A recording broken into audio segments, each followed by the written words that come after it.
Hai semua, kembali lagi di Art Circle. Tempat di mana kita melihat dunia arsitektur bukan cuma dari sisi estetik, tapi juga fungsional dan kadang-kadang penuh pelajaran berharga.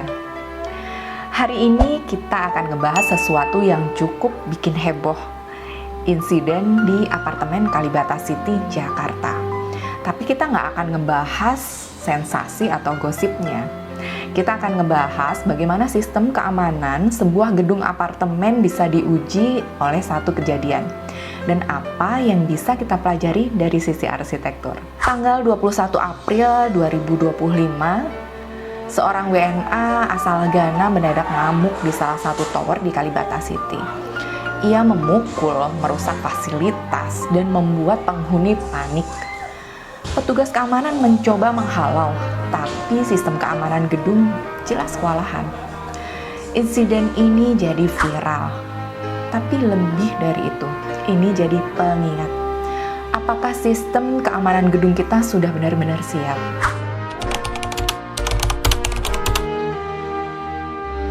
Dalam dunia arsitektur, sistem keamanan bukan cuma soal pasang kamera dan kunci pintu.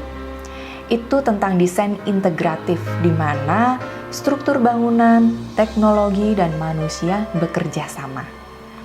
Komponen pentingnya yang pertama yaitu akses kontrol dari lobi, lift, hingga pintu ke unit. CCTV yang strategis yaitu memantau koridor, parkiran, dan area yang vital. Selain itu juga terkait desain jalur evakuasi, tangga darurat, rambu-rambu, dan pencahayaan emergensi. Selain itu juga pos keamanan dan komunikasi yang cepat ini juga dibutuhkan. Jadi petugas bukan hanya penjaga, tetapi responder pertama.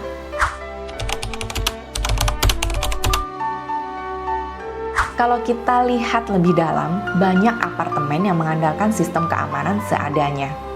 Beberapa bahkan masih pakai sistem manual, tanpa teknologi pintar, tanpa kontrol digital.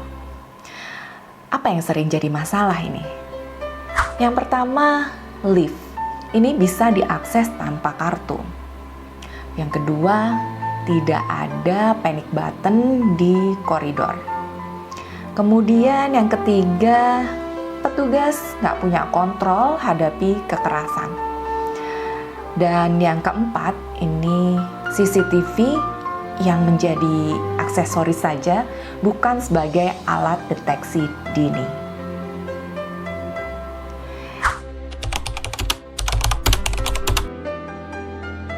Desain apartemen masa kini harus mengadopsi sistem keamanan yang pertama, adaptif. Jadi desainnya bisa berubah sesuai tingkat resiko. Yang kedua, terkoneksi. Jadi alarm, CCTV, dan tim keamanan saling terhubung. Yang ketiga, terdokumentasi. Ada audit sistem dan pelatihan rutin. Inovasi yang bisa diterapkan, yang pertama, face recognition di lobi. Kemudian adanya smart panic button di setiap lantai. Kemudian yang selanjutnya voice alarm system untuk gangguan keamanan. Dan yang terakhir, drone pengawas di area outdoor.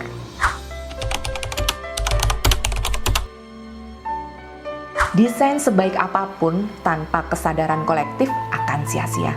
Karena itu, penghuni juga harus mengetahui jalur evakuasi. Kemudian penghuni juga harus kenal sistem keamanan di unit masing-masing. dan penghuni harus aktif melapor hal-hal yang mencurigakan.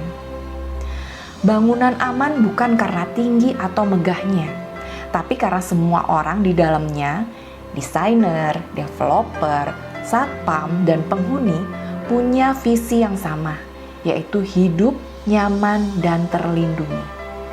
Sebuah apartemen bukan hanya tentang estetika, fasilitas yang mewah, atau lokasi yang strategis, tapi tentang rasa aman.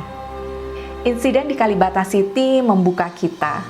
Mari jadikan ini pelajaran, bukan hanya untuk pengelola, tapi juga untuk kita semua yang peduli pada ruang hidup yang lebih baik. Sampai jumpa di episode selanjutnya hanya di Art Circle. Jangan lupa like, komen, dan subscribe ya. Stay safe, stay smart, stay architecturally aware. Bye-bye!